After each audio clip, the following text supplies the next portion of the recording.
జై భీమ్.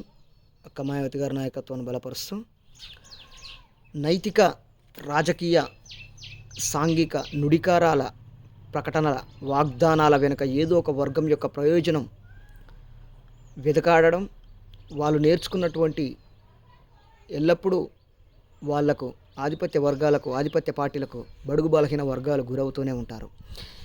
ఈ రాజకీయాలలో మనుషులు ఎల్లప్పుడూ వాంఛనకు, ఆత్మవంచనకు, తెలివి తక్కువగా గురైనటువంటి వారే. వాళ్ళు బీసీఎస్సీ ఎస్టీ మైనార్టీలు మాత్రమే. నైతిక, మత, రాజకీయ, సాంఘిక నుడికారాల ప్రకటన వాగ్దానాల వెనుక ఏదో ఒక వర్గం యొక్క ప్రయోజనాలు దాగుండడం తప్ప మరేమి లేదని చెప్పి చెప్పుకోవచ్చు. బడుగు బలహీన వర్గాలు వాళ్ళు నేర్చుకున్నటువంటి వర్గ ప్రయోజనాల కోసం, సంస్కరణల కొరకు, మెరుగుదలల కొరకు పోరాడే వాళ్ళు పాత వ్యవస్థ సంరక్షణ చేత ఎల్లప్పుడూ మోసగించబడుతూనే ఉంటారు.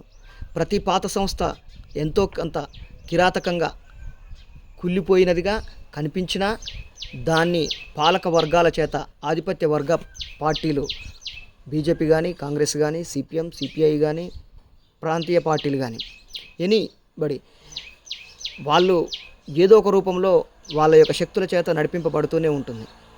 మన వర్గాలు గుర్తించేంత వరకు ఆ వర్గాల ప్రతిఘటన బద్దలు చేసే మార్గం ఏకైక పార్టీ భారతదేశంలో ఉన్నటువంటి పార్టీ బహుజన్ సమాజ్ పార్టీ మాత్రం అని చెప్పేసి చెప్పుకోవచ్చు. వాళ్ళ పాత నడవడికను, వాళ్ళ పాత సిద్ధాంతాలను పాతిపెట్టే వరకు కొత్త పాత్రలు సృష్టిస్తూనే ఉంటారు. తమ సామాజిక స్థానం మూలంగా తప్పని బలాలను మన చుట్టూ ఉన్నటువంటి సమాజంలో గుర్తించేంత వరకు వాటిని ప్రబుద్ధం చేసి, పోరాటం చేసి, సంఘటితం చేసేంత వరకు మన మహనీయులు ఎవరైతే గౌతమ్ బుద్ధుని కాంచి మొదలుకొంటే బుద్ధుడు మనిషిని మనిషిగా చేయడం కోసం రాజ్యాన్ని వదిలేశాడు. అశోకుడు యుద్ధాన్ని వదిలేశాడు. పూలే ఇంటిని వదిలేశాడు. డాక్టర్ బిఆర్ అంబేద్కర్ గారు తన కుటుంబాన్ని, 3 కొడుకులను, 1 బిడ్డని పూర్తి స్థాయిలో మన బడుగు బలహీన వర్గాల కోసం వాళ్ళు అహర్నిశలు కష్టపడుతూ ఉంటే వీళ్ళు ప్రాణాలు వదిలేశారు. డాక్టర్ మాన్యవర్ కాన్షీరామ్ గారు కావచ్చు, అక్క మాయావతి గారు కావచ్చు, వీళ్ళైతే ఏకంగా మన వర్గాల కోసం ఇప్పటికీ మన అక్క మాయావతి గారు పోరాడుతూనే ఉన్నారు. మాన్యవర్ కాన్షీరామ్ గారు తన జీవితాన్ని పూర్తి స్థాయిలో వదిలేశారని చెప్పి చెప్పుకోవచ్చు.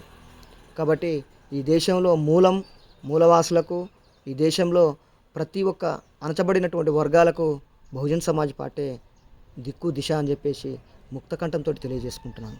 జై భీమ్, జై భారత్, జై బీఎస్పీ.